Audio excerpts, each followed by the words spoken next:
I got stuff for you. Holy moly. I need to get some snakes and release them around my house. But they love eating people.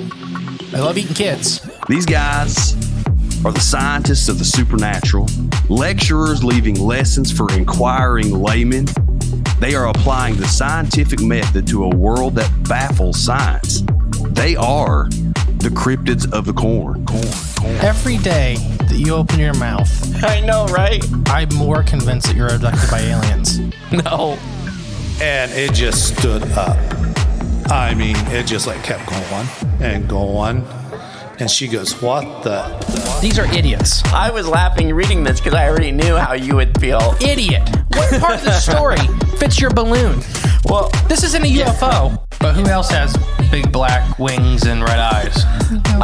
Batman. Well, Mothman. Oh yeah, Mothman. Well, everyone, I think we know exactly what it is. So say it all with me. It was the sandhill crane. Would you try it? No. You wouldn't eat it? No. Why? Because they're probably toxic. There'd be a lot of poop in my pants. I've seen a 6-foot alligator go swinging through the air and slam into a tree. Welcome back to Musical Podcast. I'm the Great Power from Missouri. And I'm J Clone 374. And we got a name for you today. Let's go! I think one time I'm gonna J Clone like 4 billion.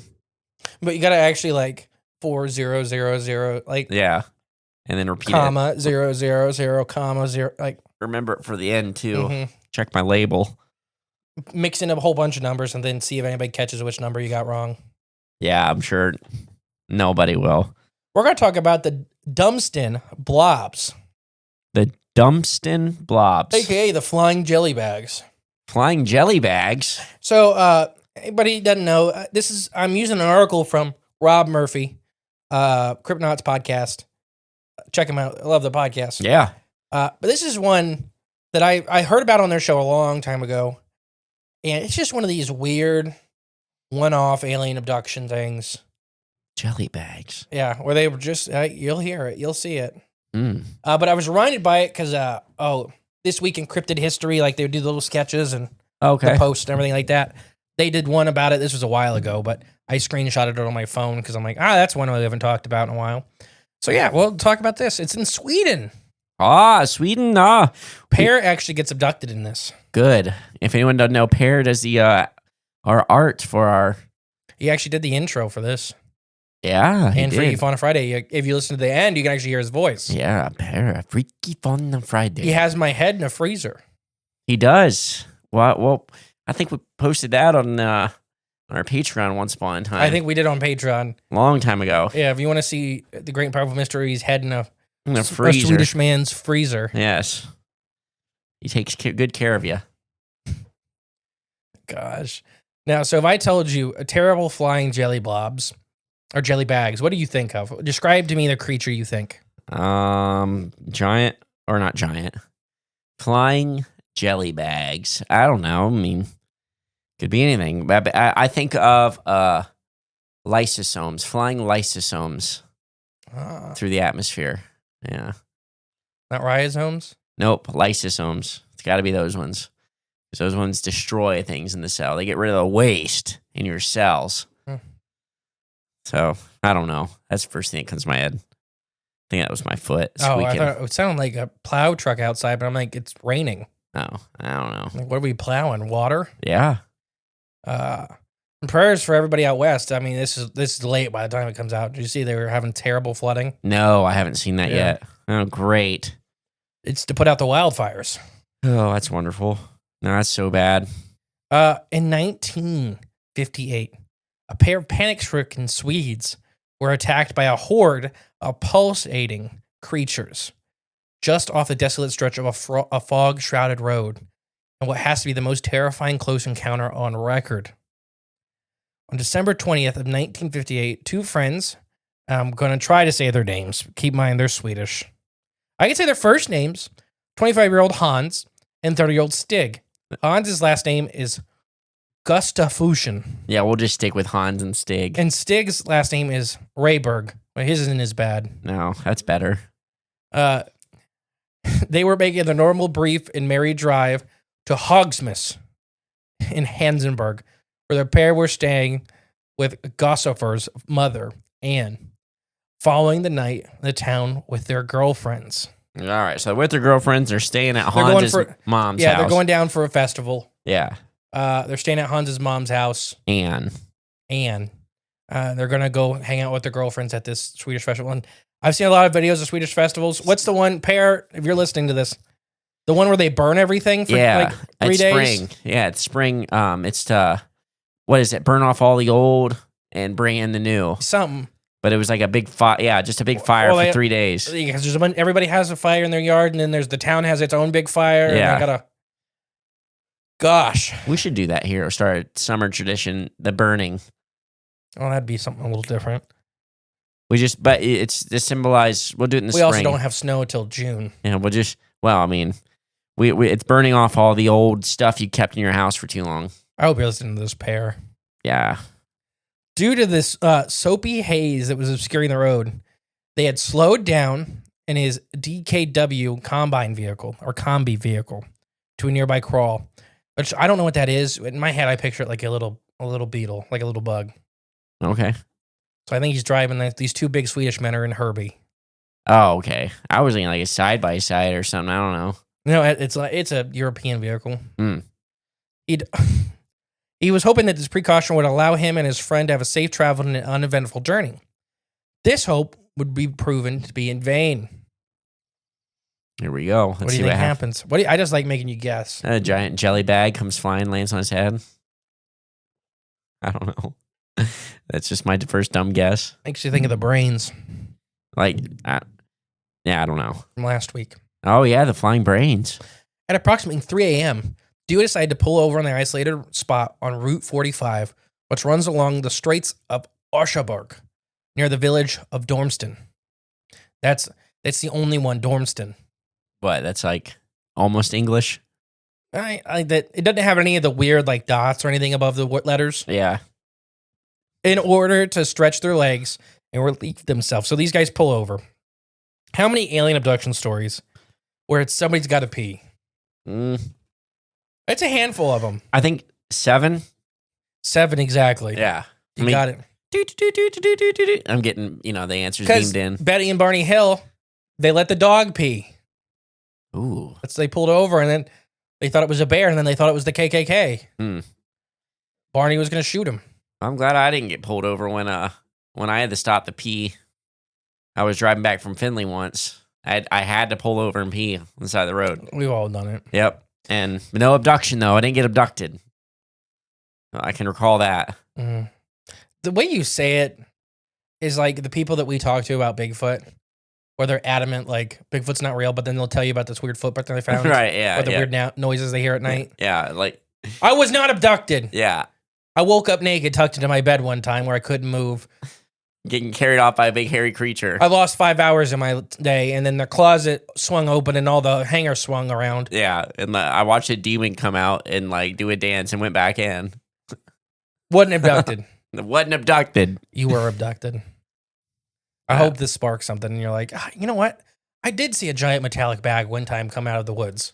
I thought it was a balloon. Not yet, it ain't. So in order to stretch their legs and pee, neither men could have predicted what would happen in mere seconds. Would be the most traumatic experience of their young lives. The first indication that something unusual was stirring occurred when the pair noticed a peculiar glow emanating from the woods approximately 150 feet away. Now, I want you to remember the peanuts. Yes, the Meldrum... The shrooms. Not Meldrum. That's funny. Medford shrooms. Medford shrooms. Rest in peace, Meldrum. Yeah, Jeff Meldrum on the mind. That's funny. I kind of want to call him the Meldrum shrooms now. Fuzzy little Jeff Meldrums rolling. Where there was a light and then these things crawled out of the woods. And they were in a car too, and they stopped for the shroom parade. Fuel. So they see a glow emanating from the trees 150 feet away. It's 3 a.m. in the middle of nowhere. What do you do? Well, you pull over and pee on it. Well, you're peeing already. Oh, okay. And you're already outside the car, and you look over, and there's a like Scooby-Doo-esque glow with Glow. a woo. Oh, I'd be pushing that pee out as fast as I can. Okay. Well, they didn't do that. Okay, what'd they do? Fueled by curiosity, and the daring of the youth, the men decided to walk right to it. Mm. So they're walking into the misty woods to investigate the origin of the strange illusion. This decision would be one of the worst things they'd ever do in their entire lives. Fair enough. Okay, let's just be a warning to anyone out there. You're peeing in the woods and you If see you a see a strange strange light, don't. Yeah. Look at anglerfish.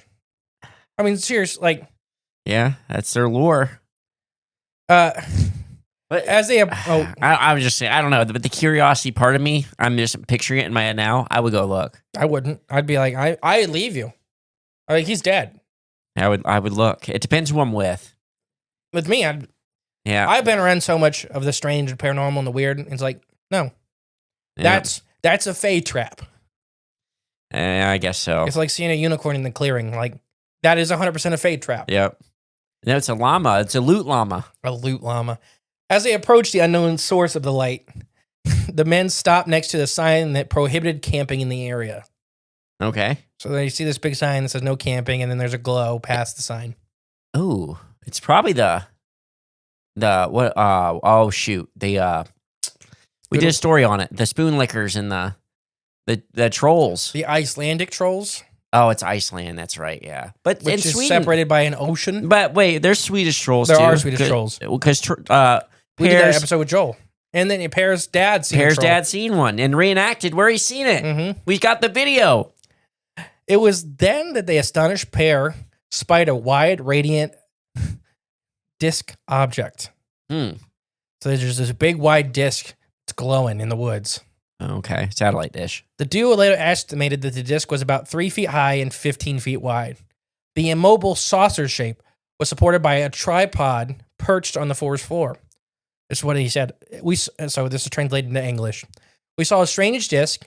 It was resting on legs that were about 2 feet long. It seemed to be made of a peculiar shimmering light that was changing color. Okay. So they felt like the craft itself seemed like it was made of shimmering light. Mm-hmm. So to me, I picture like, you ever seen a fabric mirror? Fabric mirror? Yeah. I don't know. So we had them in Varsity Singers for Dance. Okay. They're super expensive, but they're it's the only way you can get like a giant mirror that doesn't weigh 1 billion pounds.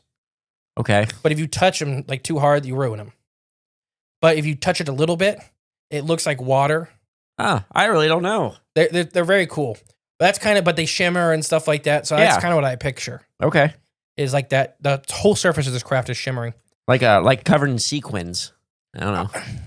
like liquid light. It was kind of what he's describing. Changing color though, it's pulsating colors through it. Okay. Before they could get their bearings, the duo suddenly found themselves surrounded by a throng of bizarre, undulating objects. Okay. So they're sitting here looking at this shiny UFO, and they're just surrounded by a bunch of globs. Okay. What do you do? Well, if you're surrounded, I don't know. Talk to them. So all these things were roughly 3 feet in length. They began to surge towards the terrified two. They would later say this to describe the shocking scene. They were like protozoa, just a bit darker than most, sort of a bluish color, hopping and jumping around the saucer like globs of animated jelly. They have sketches. There's sketches of these you can look at from the original. Like, they just look like big jelly beans in the sketch. Interesting. Okay. But they were amorphous. They were constantly changing shape. But in the sketch, they're just like big taunt jelly beans. In my head, I'm picturing like in a microwave. You know, when you put like grapes or So like plasma. yeah, like bouncing around. It's from the pictures and the drawings, they're more solid than that. Yeah. But they're stuck to they're not flying around. They're on the ground hopping. Yeah. Like big amoebas, like he said, or protozoa. Mm-hmm. There's big single-celled organisms. Without warning, the amorphous creatures swarmed over the panic-stricken pair, engulfing their arms and legs in their yielding yet surprisingly tough gelatinous bodies. So even though they look like jelly, they are not jelly. Yeah. So they're holding down their legs and arms. So now these two guys are being held down by giant amoebas in front of a color-changing liquid UFO. Yeah. Interesting. This would be a wild ride. Rayberg would later depict the feeling of being the elastic entities akin to being trapped under magnetic dough. He was stunned with a suction-like force. and the awful-smelling blob-like beast began to pull the duo towards the saucer. So they're being held down. It feels like they're like magnetically stuck to this dough, Yeah. and they're being dragged into the saucer. That's really... Your arms and legs are being held down by amoebas. Yeah. And now the amoebas are dragging you into the liquid color changing craft. Yeah, this is terrible. It's like being shoved into a wood chipper. Yeah, it's kind of what they're doing. Slowly but surely. While others still engaged in what he described as a macabre dance. So there's like 4 in each of the guys dragging them into the craft. There's like a dozen of these other things, like like bouncing and dancing around them. Huh. This is weird. Okay. Gastiphers would describe this. They drag the things exerted was terrifying. They gave off such a terrible smell, like ether and burnt sausage. So, odd combo. Mm-hmm. Huh. Ether smells horrible. That's like starting fluid? Mm-hmm. Yeah. And then burnt sausages. That doesn't smell good. No, it's probably their previous victims. Ooh. Their craft is probably powered by meat. Ooh. Or what if it's like carrion flour? There you go. The men, not surprisingly, lashed out in fear at the creatures. Yeah, naturally. The adrenaline-induced frenzy, but as soon as they managed to pull themselves free from one of the nightmarish fiends, another one would latch on. There was dozens of these things. Rayberg attempted to punch through one of them, but his fist was just enveloped all the way up to the elbow. Ooh, it's like, what's that stuff? Like oobleck or whatever. Oobleck or flubber, or, is what I was thinking of. It's just like, you punch it and it just grabs you. Yeah. Like, you can't, so non-Newtonian solid is what you're talking about. Yes. So that would be hardened. It would harden, not... Right, yeah. Because non-Newtonian fluids or solids, they harden to match force. Yeah. So, yeah, like shoving your hand in it real slow. Mm-hmm. But either way, once you get your hand stuck in it, yeah, it's stuck in there. He tried to scream, but no sound issued forth. Rayberg described this of the futile struggle. It was almost seemed as if the creatures could read my mind. They paired every movement as or before I made it. Their strength was not so great as the technique in which they were wielding it. Oh. Didn't he try switching the controller from port 1 to port 2? So he's describing it as in, like, they knew what he was going to do, or they could read his body language and, like, understand what he was about to do. Right, yeah. So they could fight him pretty good. And then he was saying that I could, he could break away from him, but it was the technique that they were using. So that makes me think of, like, envelopment, right? Like, pythons. They're using, like, the tactile force to get extra squeeze. Or it's like Steven Seagal and Aikido. They're using that. They just use your body movements against you. So they're trained in Aikido, is that what you said? Aikido, yeah. I gotta take a drink of coffee. Like AI, keto, like I. But Steven Seagal, he's a master of it. He's just a martial arts guru and musician. Finally, Rayberg managed to break free and made a mad dash back to the parked car. Okay. Would you leave your buddy? Would you leave me? Yeah. Okay. Yep. Sorry. I wouldn't, but you would be. You already just said you would. No, me. No, I wouldn't even go into the. Oh, you wouldn't even been there. But if you're being attacked by monsters, that's different. Globules. Yeah. And you just were able to break free. You've seen me when I'm scared. What happens? What's true? You chop them all up. I'd be throwing them in the air. Yeah. Gosh. Chopping one into eating it. I just start biting. Start eating it, yeah, and it's like it's panicking now. Yeah, I crawl back into the craft. They didn't see this coming. Come here. Ow, ow, ow. Gosh, that'd be funny. There's some art for you. Mm-hmm. Come here. Get over here. Get over here. Yeah. You launching a hook instead of a fishing hook, like a big treble hook. Yeah. Get over here. Dragging him on a me. fishing pole, even. So he's running to the car, and he has 2 of the beasts that are like running right after. Well, they're sloshing, but they're really fast. The people are, or the being. Okay, the creatures bouncing, that are chasing him. Yeah, the dancing little. I don't know. As he ran for his life, Rayberg glanced over his shoulder and could see, to his utter dismay, that his friend was in genuine jeopardy as he clung to dear life at the no camping sign. So he's like holding on, and they're like yanking him, trying to pull him off the no camping sign. Well, that's ironic, ain't it? Mm-hmm. Gussifer, or however you say his name, jeez. Hans could only stare in abject horror as his friend spurted towards the road. So he's being dragged in, and his buddy's making it back to the car. Yeah. Like, what? Watching. Yeah. Yeah. I would not be happy. No, you probably wouldn't be. Leaving him to be consumed by these vicious vermins. With all of it being covered in his lower extremities, he continued to surge towards his torso. So there's like starting to envelop him. Uh-huh. That's bad. Yeah. So that's how they're going to like eventually carry him off, is they're just going to like put him inside of him and just drag him. Like the demons from Ghost when Willie Lopez dies. Hans stole a fleeting glance towards his feet. In his astonishment, he could see that these invertebrate predators, which could eventually, apparently, defy gravity with no visible means, were staying aloft. So they could kind of fly. Mm-hmm. Which could eventually, which were pulling him towards the vessel. So now the ones that were holding him up are like floating now. Okay. And they're like yanking him really hard. Lifting his body horizontally off the ground. The scared 25-year-old could feel his grip slowly working loose as he was being yanked from the signpost. Uh-oh. So it's yanking him off there. Yeah, they're just, ah! Yeah, because they're like, we said no camping. Like, we put this sign there. Get off our sign. Rayberg, still being chased by the creatures, knew there was nothing he could do for his friend and ran all the harder. That's some, like... Some friend. No, that's some, what do you call that? Rationalization. There's just nothing I can do. I couldn't do anything. Yep, I can't do it but run. He's dead. He's Yep. already dead. He's already dead. He's already dead. You want 2 dead people? Oh, I guess if you get to the car and just start driving the car at the UFO, that would be like, just plow into it. Yeah. Because they're trying to drag you to the UFO if you run into it. Because it's not that, it's 3 foot tall.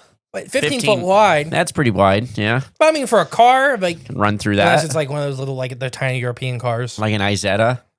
A Jetta. No, or Isetta was this car Steve Urkel had that opened in the front, like a 3-wheeler. Yeah. I was thinking of like a Jetta Rabbit. Oh, yeah, there you go. Diesel powered. We could pick up a Jetta Rabbit. Ooh, a Ford Fiesta. I was going to say that. Yeah, those are fun. It's like a go-kart with a So he gets body. to the car. He throws the door open. The pursuing creatures almost were upon him. He slammed his fist into the horn in a desperate hopes that some passerby would hear the piercing blare and come to their aid. He's like, ah! Have you heard somebody at 3 a.m., okay? No. The answer is no. I guess, but we live in America. This is Sweden.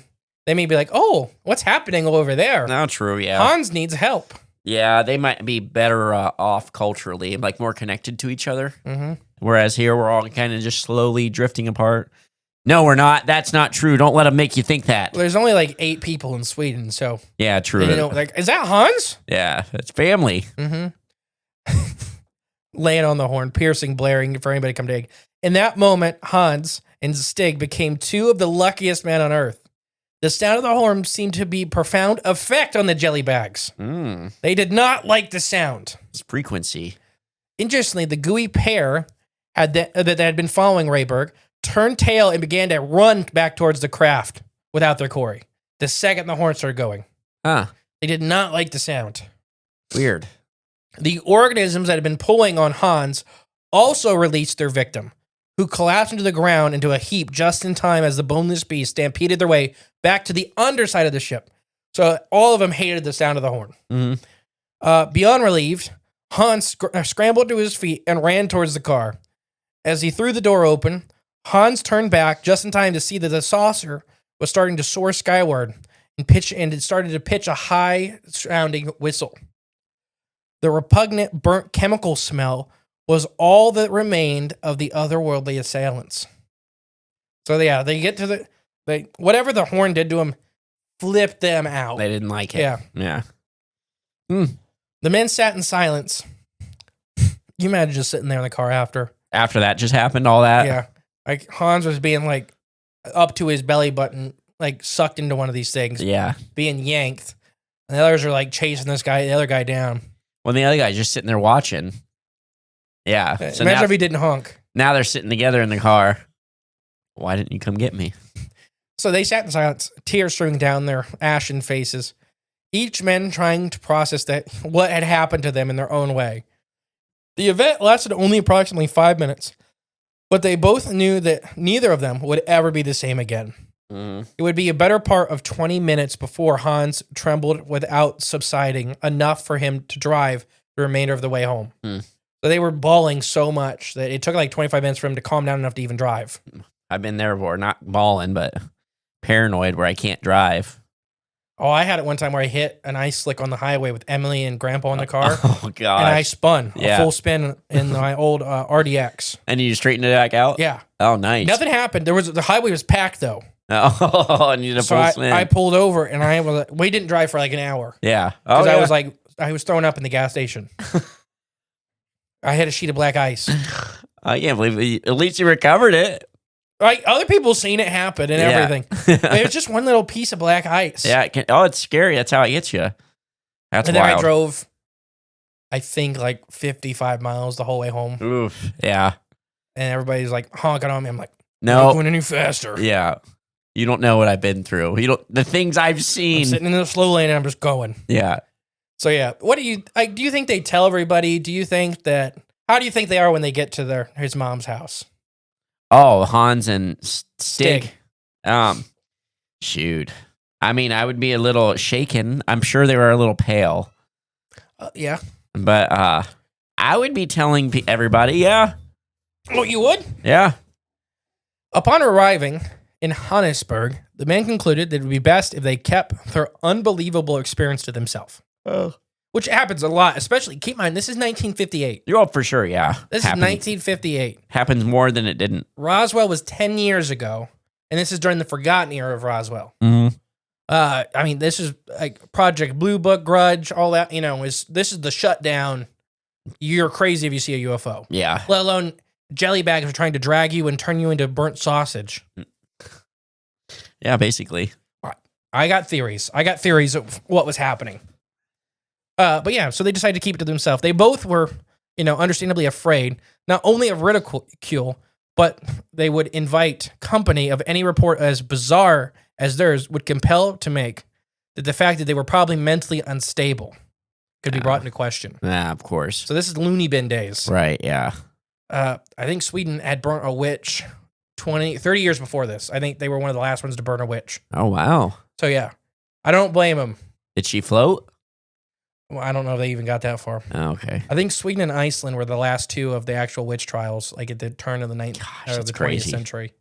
Wild times. Humans can just be as wild as you teach them to be. So yeah, they didn't want to talk about this because they were worried not only about being ridiculed, but getting thrown in the loony bin. Mm. If you listen to our Australian episode where we talked about the asylum, the haunted asylum, it was not good to end up in an asylum in the 50s. No, it's bad news bears. It was bad. Electricity was the least of your worries. The ice pick was probably the worst. One of the worst ones, yeah. Because it was over after that. Well, at least that you just could sat remember. At the wall, yeah. but you had to sit there for the next 50 years. Over that you can remember or recall. So in the book, The Flying Saucers, Documents and Theories, famed Swedish ufologist, Paris talked about this guy a bunch. I'm going to try to say his name, but he's got a lot of the fancy letters. Okay. Gosta Reen. All right, we'll go with that. Who interviewed the eyewitnesses exclusively, said this of Hans. Although our reasoning ability seemed paralyzed and our tears were just streaming down our face, after sitting in the car for about 15 minutes, it had become very clear in our heads that we could drive home to Hollisenburg. And not until we were in the center of the city, we dared speak to each other. And the first thing we said was, we should not speak about this to anyone because they will laugh at us and throw us away. Huh. Yeah, I don't know if I would not. Keep in mind, it's a completely different day and age. Right, exactly. That's what I say. Me now, I wouldn't do that. But maybe me even like 5 years ago, I probably would. I mean, think this is like 1958. Yeah. I mean, segregation. Like, you couldn't even, Mr. Rogers couldn't get in the pool with a black guy. But he did it. But that's what I'm saying is that, yeah, this is the time when it's hard for, I think, us to rationalize or to understand what some of these people were going through because right. of all the, the world's not is crazy now. I'm not saying it's not, but Right. how crazy it was that there was colored water fountains. Like there was like all these things, and then you're going to try to say that you were abducted by jelly bags? Right. Yeah, exactly. Oh, well, I don't know. I'd have believed him. I mean, I would have too, but it's... Yeah. For 3 long days, Rainberg and Gustafsson suffered in silence. Rainberg was unable to sleep for 72 hours following the event.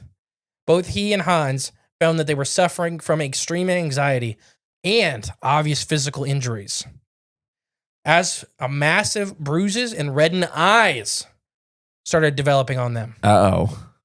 Reddened eyes. So like radiation? Radioactive conjunctivitis, which points to Radioactivity?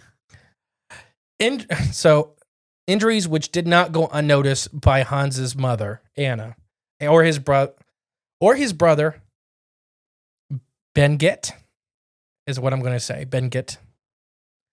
No longer able to keep their secret, their PTSD-like symptoms. So you imagine they're sitting at home at this guy's mother's house for 3 days, can't sleep, having like every time something drops, extreme anxiety, like on edge, and now their eyes are like blood red, and they have just giant bruises from where these things were yanking on their limbs. Well, that's probably too from the insomnia, the blood red eyes, So I don't think it's like bloodshot eyes. I think it's like blood vessel broken red. like, yeah. Yeah. I think it's the radioactive conjunctivitis. Or that too, yeah. So I think it's like pink a eye red. sheet of red. Okay. So it's like a stream pink eye. It's not like fecal pink eye or anything like that. It's like your whole eyeball is blood red. Right, yeah. Sounds yummy. So yeah, how long do you think you could keep a secret from your mom if you had giant bruises and your eyes were demon red? Yeah, I'm probably not long. Yeah. Mom would be asking some questions pretty fast. You smell like burnt sausage. Yeah? You haven't slept in 3 days. You okay? Oh, yeah. yeah. Just punch her. Every time she pulls a plate out of the cabinet, a Yeah. saucer. Ah! Yeah, just PTSD. Which, it would give you PTSD. So Anna said, no longer able to keep their, secret and their PTSD symptoms. Confidentially, the men confessed their entire ordeal to his family at the breakfast table. Whether upon their worst fears were realized, Anna said this in her own words. I busted out laughing at Stig as he told me it. Yes, we all did. Everything sounded so weird. So his mom is laughing at Stig after he's like, yeah, these things were going to eat us. Idiots. Yeah. That was probably just your imagination, boys. As they're like lost, they're down to like 80 pounds, no hair. Red bloodshot eyes and these giant bruises up and down their arms. Right, yeah. Like they had like these massive bruises from being yanked on. Like, cause the things were like anacondas is I think the best way to kind of okay, like squeezing that pressure. It was on them. like crushed. Yeah, and so because they were enveloped and being yanked. That's weird. Yeah, it's just weird. So I've seen bruises after like python owners and stuff. Like I was in the reptile world for a while. From like large pythons where it bit a guy and like coiled really quick, and they like first off, if they can get leverage, they can break your arm. If not, you're gonna have so many like massive bruises because they just crush prey. Yeah, especially really big snakes. Yeah, I mean, it'll tear you up pretty bad. So, however, though, the group soon realized that the disturbing tale of the alien attackers were not merely a flight of fancy, but at least for Hans and Stig, a very real and traumatic experience. So after they finished, the mom and the brother were like, okay, you aren't joking. This really happened. This really happened. So it was that point where Anna reported the events to the Sweden's largest newspaper, the the Helsingborg Dagbold. Okay. Not English. I figured. Yeah. So before we get back to that, let's take an ad break. All right. I wish I had a. I need a lunch break. You need a lunch break? Yeah, this story is making me hungry. Oh, well, here you go. Welcome to the latest episode of Cooking with J.Clone.77. And today I'm joined by a special guest, the Veggie Man. Say hello, Veggie Man. So you've got a special treat for us today. You're going to be cooking a new veggie dish, a vegan dish for us today. And what do you got on the menu? Ooh, artichoke asparagus spread, eh? I don't particularly like this, but I'm going to go on out on a limb and give it a try. Oh my goodness. It's delicious. What's the secret ingredient?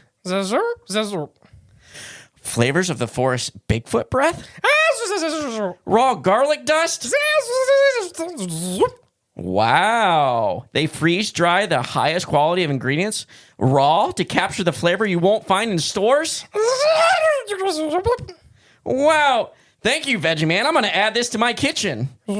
That's Bigfoot breath by Flavors of the Forest. You can get yours at flavorsforest.com and you can cook /corn. Sorry, flavorsforest.com/corn, and you can cook just like the Veggie Man. That was rough. A rough I don't ads. even want to change them. We never have. It's really difficult to determine what Anna's intentions were with contacting the press.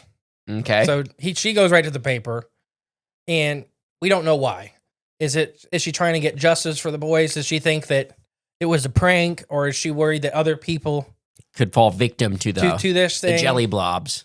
Or is it to maybe even cover for the boys if she's worried about like them getting thrown in the loony bin or whatever? They're all going to laugh at you. I don't know. Basically that. So did she think by coming forward that she could help her and her son get a psychological help? Is another kind of big thought that's out there. Mm-hmm. That if she's like, my boys said this happened. Whether her purpose or whatever her purpose may have been, the media wasted no time in making it a household name through Sweden out of the 2 dry cleaners. And on January 9th of 1959, the pair were called into the Hasenberg police station for questioning. Okay. So attending the interview, which was the conclusion would involve into an interrogation. Why are they interrogating these guys? One which lasted well over 11 hours. My Lord. Where police officer Captain Lamart Buki and Detective Svan and Ock, who conducted the examination. A man named Michael, a German military psychologist, was there too, with a surprisingly poor grasp of the Swedish language. So this is an outside guy coming in, asking questions. Did you hear what I said? The German military psychologist. Okay. Well, that makes sense. With not a very good grasp of their language. Why is he here? Exactly. Why is he here? Outside forces. Was also on hand along with a lab technician, Stewart. By all accounts of the official purpose of the epic interview was to ascertain concerns held by the Swedish military regarding an unauthorized infiltration of Soviet sovereign airspace by unknown technologies. May they be international or intergalactic. So keep in mind, this is the time the Cold War is like getting ready to start, right? Heating up. So is this Russia? Is this, so they're taking it more seriously as in, they're worried it's a foreign military. Not some not supernatural. Interdimensional or extraterrestrial, anything like that. So yeah, that's why they're like interrogating the guys. Like, is this technology that the Russians are testing? Right, yeah. And, because Russia, if anybody didn't know, like, Russia crashed this was around this time when Russia crashed in Canada. Okay. I vaguely remember that story. Remember the fake bomb? Is that what it was? Yeah. Mm-hmm. Yeah. If you watch the Project Blue Book docudrama series, they do an episode on it. Okay. Because the Russian was, they told him it was a real bomb. It was a dud. It was fake. There was nothing in it. But they thought they had a real nuke. Like a placebo effect. Well, that's what they wanted them to fly as carefully. Like, you have a real nuke you're flying on board. Right, yeah. Do the test carefully. Right. But yeah. So just trying to see if it's that. Taken by the interrogators themselves, seemed to be one skeptic striving to debunk the man's story. Others to say, despite their, efforts to reveal some sort of grandiose ruse, Detective Rudolph would later say this. Actually, we did not leave out anything without asking Actually, we did not leave out anything without asking, pretending to their encounter, but we couldn't find anything that was considered to be a hoax. Okay. So this is very similar. Do you remember what story does this remind you of? Two men these guys are attempted to be abducted. Yeah. That are basically grabbed by really, really weird looking entities being dragged into a craft. When they get out, the police rail them through the interrogation. Oh, Travis Walton story. Is that what you're getting at? That's one, but I'm talking about two men specifically. Okay. But yes, you're right. No, you're right, Travis. Fire in the sky. But when they get out, the police say that they couldn't find, they believe them. They don't believe the encounter, but the men aren't lying. Mm-hmm. The Pascagoula incident. Oh, okay. Remember they recorded them? They secretly were recording them, and are like, well, let's see, when they break their story, and the guys are and they're sobbing. Right, yeah. Their story didn't break. Yeah. So this is really similar to what was employed by the police officer in the chilling Pascagoula abduction case. The Swedish officers even went so far to have a clandestine microphone in the interrogation room and leave the pair alone for hours on end, hoping they would inadvertently reveal their deceptions. Yep, and that's happened. Happened, people. That's a good... Hey, if you're ever in a police station, shut up. Well, you're always being filmed. And you're always being recorded. There was a guy, I just seen a video that's weird, either yesterday or just this past weekend. It was a string of, murders. It's terrible, but they had him in the police station questioning him, and finally he just said, when are you going to figure out, because he didn't think he was being filmed anymore. And he's like, it was me. I did it, joking. But it was a confession. He really did do it. But he didn't think he was being filmed anymore. Wasn't that a guy serial killer? Yeah, it was he killed 20-something people. The old guy? This was a younger guy, but... Are you sure? Because I'm pretty sure that was a guy in his 70s. The video I saw, it was a younger guy, just 30s maybe. I don't know, but I don't know. It could have been AI at this point anymore. I don't know anymore. So they were recording the pair alone, hoping they would reveal their deception. But as this case goes, the witnesses stuck to their strange story, whether or not anybody was going to believe them, whether they were being observed. They were talking to themselves, this is horrible. They don't believe us. Yeah. Those things are real. We're scared. Right. Yeah. So for the hours that they were left alone inside this box, they never broke. They stuck to their story. Which is, horrible that they were put through this. But as far as credence for now, almost not 100 years later, but 70 years later, that's why it's so believable now still, even though the encounter is so unbelievable. Over the top. Yeah. But I believe it because of, this. They were in a police box for hours by themselves talking about it. It never broke their narrative. After a battery of medical and physical tests, which lasted for days, the pair were pronounced to be physically and psychologically sound young men who simply had endured an extreme traumatic experience of unknown origin. So they passed all the psych tests. Yeah. They weren't crazy. Physically, they were fine. Despite the fact that the Swedish military publicly denounced their encounter as a hoax. Oh, wow. So even though they passed every test, the cops were the police chief was yeah, they never broke. Nah, hoax. Government. The Swedish military said it was a hoax and said, Svan, a Swedish ufologist who has conducted the interview with the men on January 7th of 1959, so a couple days after, felt that the pair's testimony was extremely authentic and even attempted to hypothesize as to the aliens being extra gravitational capabilities. And here's a quote.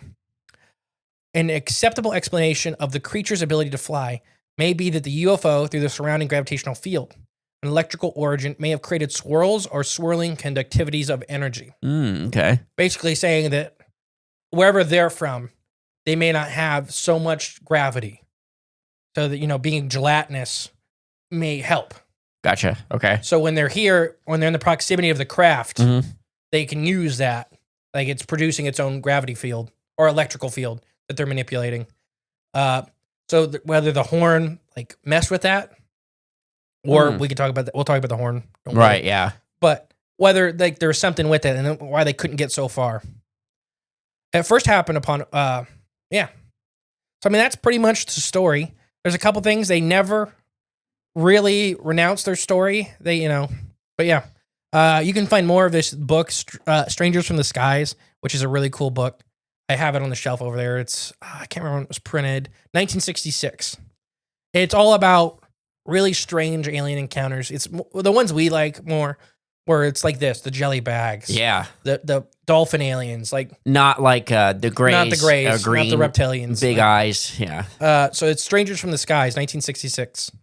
So it's right in there with like the Living UFOs, the first Living UFOs book. Yeah. And Pascagoula, like this has some similarities to a lot of similarities to Pascagoula. Yeah. So let's break it down. First off, do you believe it? I mean, yeah, for the reasons we stated before, their unwavering, stances on it or claims. A lot of the overlap with, like we said, with other stories. It just kind of has similar elements that lend to its credence. And then the government calling it, oh, it's just a hoax. That makes me, oh yeah, there is something here. What? There's like with the German psychologist coming in. Yeah, that's so weird. It doesn't speak Swedish. Yeah. Or spoke very poor Swedish. Right. Didn't have a grasp on And their... a lot of Swedish people speak English as a second language. Yeah. But, it can be like broken as far as American English is considered, and hard to follow. Oh, gosh, yeah. We've mentioned Per many times. Sometimes we have to, when we're talking to Per on the phone or whatever, we'll have to ask him to explain what he means. Some stuff, yeah. Because it's not his, first off, he speaks European English. Yeah. We speak American English. But sometimes the It translations... gets lost in the shuffle. Yeah. Or like an obelisk. Remember when we had to make an obelisk thing? Oh, yeah. And he's like, Oobelisk. Yeah. And he put that cartoon guy in it. Obelix or something. Yeah. From it's a French cartoon. Mm-hmm. Oh, what's that called now? I can't remember. But so I guess there's a lot of weirdness. Let's talk about the smell first off. The creature smelled, the craft smelled, and when it left, it really stunk. Yeah. They described this craft, the shell, as being like shimmering, movable light. Okay. Now, think a couple weeks ago when we talked about a living UFO encounter where she described the craft as being, she thought it was alive, but it had a flashing light skin. Yeah. Like she said, it was like moving like fabric that was pulsating light. It makes me think of that. Yeah. Very similar. So the burnt ether and ether and burnt sausage smell. Mm-hmm. What do you think of that? I mean, that could be just anything, or just a byproduct of, I guess, the craft existing, one, or, gosh. It may not even be, like, it just may be whatever smell it is that burn, that whatever fuel it runs off of, or however energy it burns up existing. That's just the similar smell we can compare it to. I don't know. That's an odd one. It's not a very big craft either. Well, 15 feet by 3? Yeah. Yeah, 3 tall, 15 wide. Like a dozen of these jelly bags. We're trying to drag these 2 men in there. So I don't imagine there's a lot of space unless it's like, bigger on the inside kind of stuff. Yeah, that's what I imagined it is. Oh, I didn't imagine that. I imagine all UFOs are like that. I kind of got like Nope vibes. Oh, okay. The thing may have been alive and they were trying to feed it to their craft. Like they were trying to catch these guys. Like that's what they were doing in the woods. So the craft was the creature and these things were and they may all be creatures. Yeah. Yeah, whether it's symbiotic or it's like the technology. Yeah. So I'm not even talking about our traditional like living UFOs from here things. Yeah. Like if we think about like the space penguins. Yeah, Tuscumbia. The Tuscumbia space penguins, their craft seemed alive. Yeah, it's very similar and to it this. had shimmering lights. Yep. That was like the guy is like if light was made of water. Yeah. Is what he kind of described. And it wiggled. Like the craft moved organically. Yeah. But it was still the craft of the penguin creatures. Correct, yes. And they had what? A force field around it. Yep. A protection barrier thing. Because he threw the rocks at it and it like bounced off. So it kind of reminds me of that kind of encounter where I kind of wonder if it's like the War of the Worlds. The crafts, the shells, the tripods were partially living. Yeah. They weren't the aliens, they had organic technologies, but they would catch people in the cages and eat them as Gosh. fuel. Yeah. So I don't know why I get that vibe, but just the smell, how big it is, the fluid nature of it, and then these things like dragging them into it towards So it. I wonder if they were catching like animals and stuff like that. Yeah. Well, you know, the no camping sign was put there for a reason. You know, if they're in like unless it's public or private land, there'd be no reason to have that there, especially if it's in a park or I think the burnt sausage smell was like a moose that the things had caught, yeah. and it was part of the breakdown process. I mean, breakdown decomposition within the craft, Making it into fuel. Yeah. Burning it up, essentially. There was a new movie that came out where a UFO crashed in this old guy's backyard, and he's trying to take care of the alien. Nobody believes him. He tells everybody in the town that he's got an alien and a UFO, and nobody believes him. And the alien can't talk or nothing. But he finally figured the only thing it'll eat was apples. Like it was getting sickly. Okay. And he's like, all right, well, he eats apples. And he's like trying to talk to it, and he gives it like a blanket. And finally, when it leaves, it puts this red sheen over a dead cat. The cat gets melted down into a crystal, and that's what fuels the ship. So that's why he couldn't leave that whole time. Is he needed something organic to turn into fuel. Oh. And he wasn't going to do the guy. He didn't do any people. Yeah. It was typical gray. Like the alien was like Yeah. a typical gray alien. Yeah. But yeah, he didn't melt down the guy or nothing like that. Right, And yeah. he didn't kill the cat, as far as I remember. The cat had died from. He had seen the cat several times. Like it was the guy's cat. Oh, okay. So I think the cat got hit, maybe. Okay. So he didn't kill the cat, but I don't know. He used its body. Okay. I don't. But I mean, it could be. I get like the space penguins. I get the fuzzy peanuts, where they're migrating. Like the peanuts were like literally flipping around to go into the big light. Right. Like I don't know. Somersaulting like those toy beans. Yeah, they whatever. were soft and squishy. And I think of too like in Terminator when Terminator 2 When they're like liquidy metal. Yeah, and it gets all destroyed, but then they all start crawling and tracting towards each other. And that's kind of what like the more modern depictions of these things look like. Is that like metallic sheen to them? Yeah, Is they look almost like that magnetic putty now. They're thicker than that though. Like as far as I can tell, the guys didn't get stuck inside the body of it. They would be enveloped. Right. It's like wrapping around it. Yeah. Yeah. So that was, manipulating like that. I mean, these kind of follow to me, and there's a small chance. This is what I would expect for true actual aliens. Okay. Undescribable biology. Okay. Where it's the joke I always make, the crab aliens is the only one I believe because everything turns into a crab.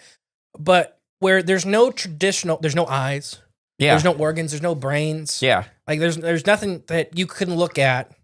And the closest thing they even point to is like protozoas, amoebas. Yeah. And they didn't look like amoebas. That was just the closest thing they could be like. Describe it as. Yeah. I have thought maybe it's what if like it is some, I don't know, interdimensional supernatural thing, but it's kind of like in between here and there all at once. So what you're seeing is just like the blobby version. That's the way it's physically manifested, I guess. But I something akin to like puck wedgies or something, like the hidden people or what. So they're here, but they're not here. You know what I mean? But so maybe this is what the only thing their brain could process, project as them, as these kids. Because it did sound like with them all around, like surrounding them, kind of dancing around. I imagine like that Ogori tribe in, where was that, Australia or something, or Africa somewhere, the cannibal people. But I imagine, I don't think Australia. Okay, then it's Africa. It could be. Are you talking about the island people, Papua New Guinea? I don't remember. I just remember the Ogori tribe because the Wild Boys went there and they made India. It was India. Okay, yeah, it was India. Yes. And then they finally were like, "We're gonna eat you." Yes, yeah, kind of, yeah. And then he's like bit the guy. Like the guy bit him. It bit his arm. And he's like, yeah. "Don't let him touch you because they all have like HIV and AIDS and that, or some kind of something bad." Yeah. And then he's biting one of them. You get from eating people, I would imagine. But so when they had that one guy enveloped and they were all dancing around it, I kind of just pictured a tribe of people. Thing. Yeah. Like doing like the sacrifice to their ship god. Another one I thought of is these are robots in a different sense. These are the gray goo that we've talked about before. That they are, and we have some. Have you seen the programmable goo we have now? Oh yeah, it's weird. So this is what they seem like, big versions of that. So I wonder if there's something in the ship. Smart dust. That is, like, these aren't the living things. Like, these are programmable goo. When he's honking the horn, it's interfering with their signals. Is why they get away from it. Oh yeah, let's talk about that. But I kind of wonder if these aren't the entities. These are robots. These are, and maybe not, I'm using the term robot very loosely. Autonomous beings. These Automaton. These aren't biologicals, or at least Drones. not the lead biologicals. Yeah. Like we talk about with the Greys sometimes, where people say that they're biological, like you said, drones. Yeah. That they are flesh and blood in a way, but they're not normal living thing. Sentient. Yeah. Like conscious. And the honking. The honking obviously bothered him. So is it the frequency with the interdimensional side of it? Yeah. Is that, is it hurting them? That's what I'm imagining. Maybe whether hurting or just disturbing their existence here, where it's making it difficult, or they are panicking, or kind of like how infrasound to us can make you panic or raise anxiety or even give you suicidal thoughts. If it's just hitting that frequency just right where it's scrambling them like, that's all they're doing. They're turning into Three Stooges characters when that horn hits them, Mm-hmm. I mean, it could be. Could be interfering with the signals that they get like a drone, for example, like a flying drone. What happens when the signal gets interrupted? It goes to the go home thing. Goes home, or it just keeps going, man. Well, now they don't do that anymore. The old drones would just keep flying straight up or whatever. That happened down at Springville Marsh. It happened to me. But like the ones now, like my dad has a really nice one, and when they break signal, it just go back. Lines. Yeah. So is it that like something's interfering with the signal, so they just like stop, go back? Yeah. Stop. Wait a minute. Go back to the glowing ship. Not gonna eat this guy today. So if you had to pick what these things are, you had to put money on it, what would you pick? Yeah, I'm thinking some interdimensional in between, like not fully here, not fully there. Or they are fully there, but they're not fully here, but they're trying to be. And that's how the best physical way they can manifest and manipulate here on Earth, the physical realm. That's my guess. I don't know. I'm going interdimensional creatures. Okay. Where they just look like that. They're from somewhere else. And the big points of that are what we've connected before with the radioactive, what seems to be radioactive conjunctivitis, and like some of the bruising and the sickness after. And, which radiation poisoning can cause anxiety and panic. Very Mothman-esque stuff. And it's right in that hotbed of when the interdimensional oddities really start ramping up. Yeah. Wonder what was going on then. And I read like the Stranger Things-esque experiments. Yeah. I just talked to somebody on the phone recently about this. I really think that there were a lot of creatures, beings, things that were pulled out of where they're supposed to be. Maybe like on accident. So I'm a big believer that the Mothman did not want to be here. Yeah. It was not purposely brought here. But basically when a portal opens or we start tearing holes and stuff, there's vacuums. And then things get sucked in. Yeah. Oh, I just watched last night the movie Weird Science. You ever seen it? Weird Science. It's a good John Hughes film. But basically, and I never understood this as a kid, but I think what happened is what they end up creating like a girl on their computer because they're like two nerds, and they create this girl and she's like awesome and hot and teaches them how to be cool, basically. We've talked about this. So what I never understood before, but what I think they did is they're opening some kind of like interdimensional wormhole or something and pulling her from the ether. And because when they do it later in the movie, they do it again, and all the stuff from the house like gets sucked into and gets launched out the chimney, but it's all getting sucked into somewhere, and everything in the house is like changing and morphing and moving like without you. So I feel like it's kind of that's what they're getting at. Is they're opening different portals or dimensions, and it's things are just springing into the house into existence. That's where I kind of lean for this. And there's always that small chance that maybe these are actual aliens because they do kind of fit that for me of just unexplainable biology. Aliens would not look like anything on Earth, or at least they'd be extremely foreign. Star Trek did the joke a long time ago where when they found an abandoned ship and they're like, well, they're bipedal. And they're like, how do you know that? Because there's a ladder. Ladder, yeah. Like, what do you, like, that's only for that. Right, yep. They do kind of look like there is a crystalline goo species that hates the Federation that they kind of do look like. The what Federation? The goo species of what? No. So the Federation's what's in Star Trek. Oh, okay. They're crystalline goo. Gotcha. So Okay. they're mostly goo, but they have like these crystal structures in their body. Okay. That'd be like their, I guess, organs. Organs or their skeletal system or both. And they're they're extremely radioactive to be around. So they don't interact with other species first off, and they're xenophobic. Oh, can't stand that, So they don't like other aliens. And so it's just They need they're canceled. not bad guys necessarily in the Star Trek universe, but they're not good. Yeah, most xenophobes aren't. But it's Cancel also them. their biology is, dangerous for most other forms around them Of life. Yeah, So they don't get the opportunity to meet other cultures very often because they kill them when they do. Yeah, because they make you very sick. yeah, But yeah, so that's been these. The Domsten blobs. yeah. The blobs. A Kinderhook blob, kind of reminiscent of the giant floating chicken nugget. Yeah, And that floated too. And Yeah. that whistled, remember? I don't remember the whistling. The whistling chicken nugget. Okay. Well, I've been the great and powerful mystery. And I've been a J Clone 374. Sure. We'll catch you next week, guys. Bye. Hey guys, thank you for listening to Cryptids the Corn podcast. Remember, the best way to support the show is share it with a friend.